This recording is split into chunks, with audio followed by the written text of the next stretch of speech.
Za'atar spice blend. This is the container I keep my za'atar in. Za'atar is that you can buy in the grocery store or online, already made. You can buy it from the grocery, okay? I make my own, and this is the representation of that. It's a base of sumac, which is very earthy, a little citrusy, okay?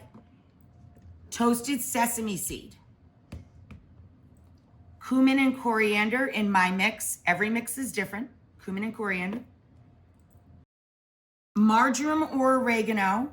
I used oregano and thyme, all dry.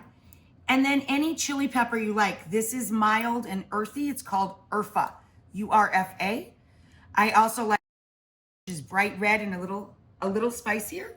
And ancho, which is we all know is like spicy raisins, not too hot at all.